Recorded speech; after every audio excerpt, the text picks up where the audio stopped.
साथियों, आज हम अग्निवीर के ऊपर चर्चा कर रहे हैं।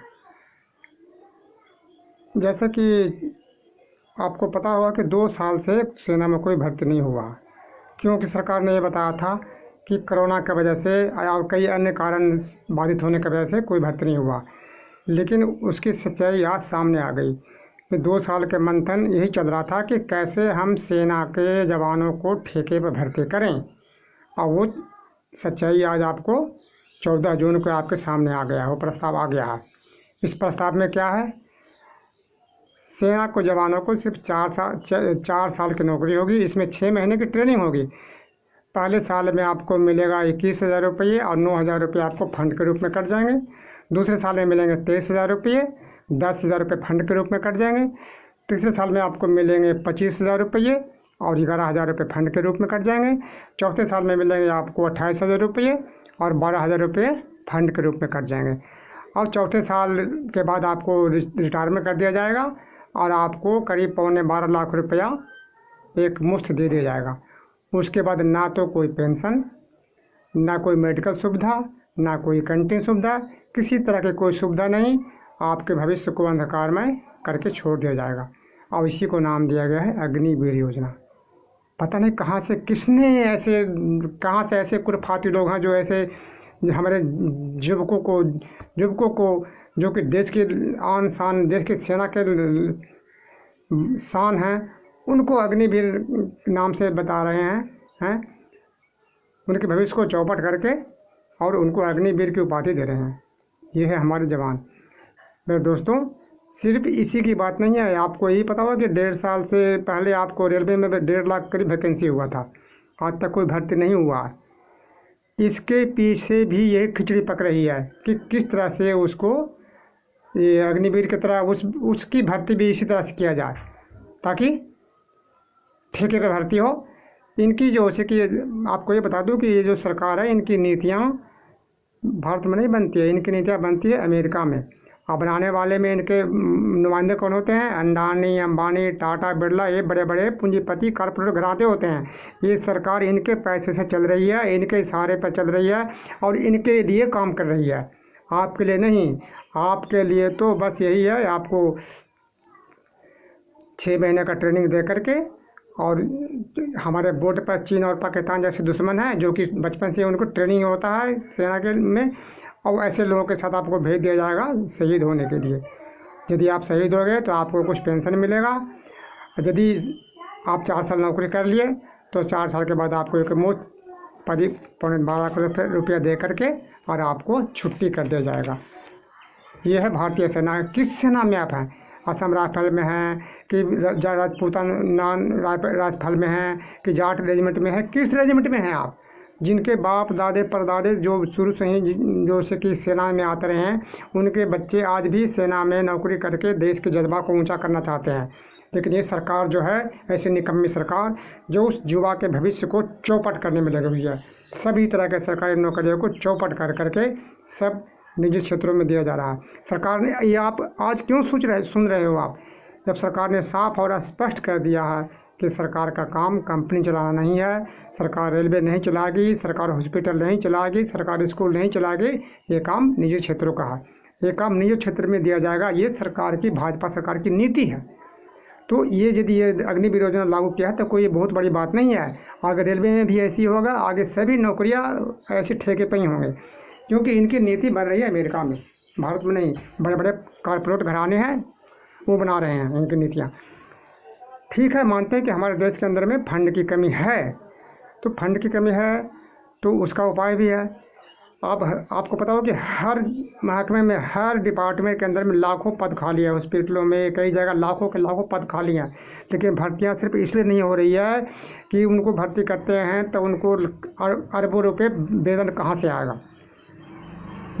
आएगा। लेकिन वहाँ नौकरी में जो आदमी की कमी है, उस वजह से काम भी तो बाधित हो रहा है, लेकिन सरकार भर्ती नहीं कर रही है। एक व्यक्ति की सैलरी 1 लाख रुपये है, जबकि उस 1 लाख रुपये में 3 आदमी काम कर सकते हैं। काम भी 3 गुना होगा, 3 आदमी को नौकरी भी मिल जाएगी और काम भी, जो जहाँ काम बाधित हो रहा है वो काम भी पूरा होगा। तो इस तरह से नीति अपनाने की ज़रूरत है। उसमें हो सकता है कि सरकारी नौकरी में करने वालों को वेतन में कमी का सामना करना पड़ सकता है, ये एक उपाय हो सकता है। लेकिन 4 साल की नौकरी करवाने के बाद उसको भविष्य अंधकार में छोड़ दिया जाए, ये किसी भी हालात में ठीक नहीं है। इसलिए हम तो सरकार से ये कहते हैं कि तुरंत इस योजना को रद्द कर दे और जिस तरह से सेना में बहाली पहले होती थी उस तरह से ही बहाली किया जाए। और मैं युवा वर्ग से भी आपको ये प्रार्थना करता हूँ कि आप जो अभी जो आंदोलन कर रहे हो, जगह जगह बस फूंक रहे हो, ट्रेन फूंक रहे हो, पटरी उखाड़ रहे हो, ये आंदोलन नहीं है बल्कि ये अराजकता है। और ऐसे में जो ये कॉरपोरेट घराने के नुमाइंदे हैं, जो सरकार के नुमाइंदे हैं, आपके आंदोलन में शामिल होकर के आपको बदनाम करेंगे और आपका आंदोलन टाँय टाँय फिस होकर रह जाएगा, आपको कुछ हासिल नहीं होगा।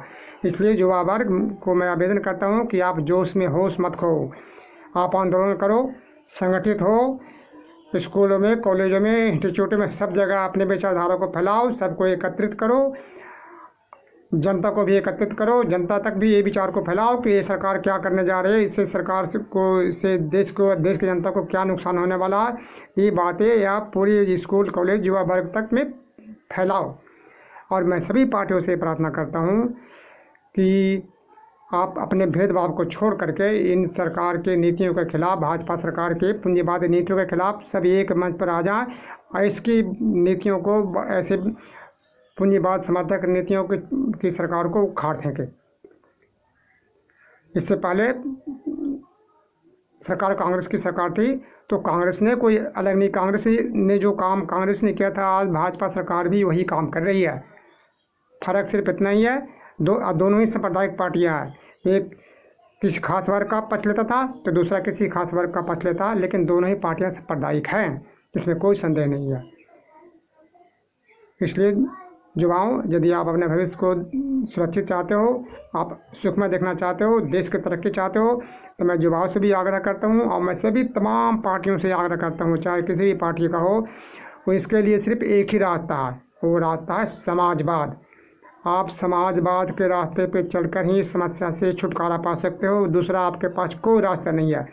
पूंजीवादी व्यवस्था में इसका कोई इलाज नहीं है। पूंजीवादी व्यवस्था भ्रष्टाचार के नींव पर खड़ी है और इसमें सिर्फ भ्रष्टाचार पैदा होंगे, शोषण करने वाले पैदा होंगे, आम जनता को लूटा जाएगा, उनको भविष्य अंधकारमय होगा।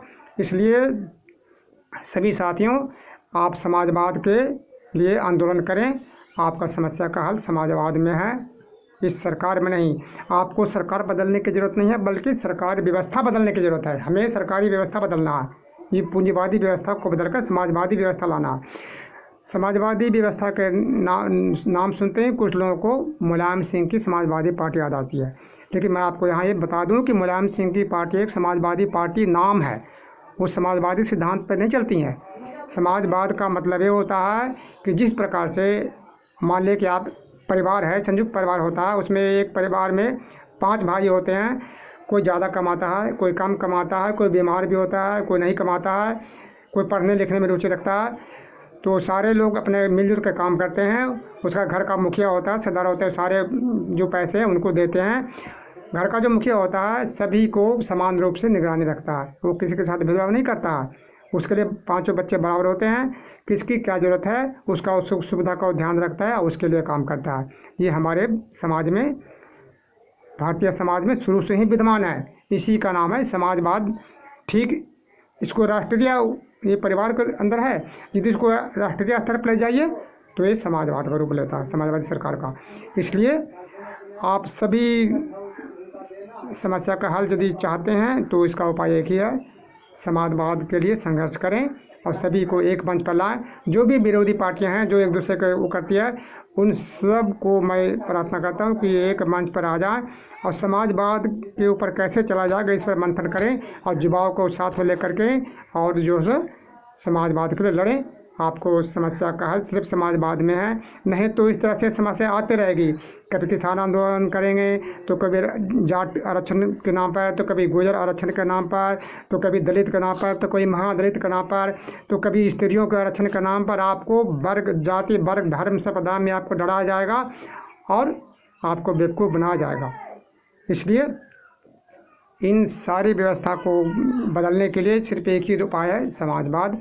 समाजवाद के रास्ते पर चल के इस पूरी व्यवस्था को बदला जा सकता है।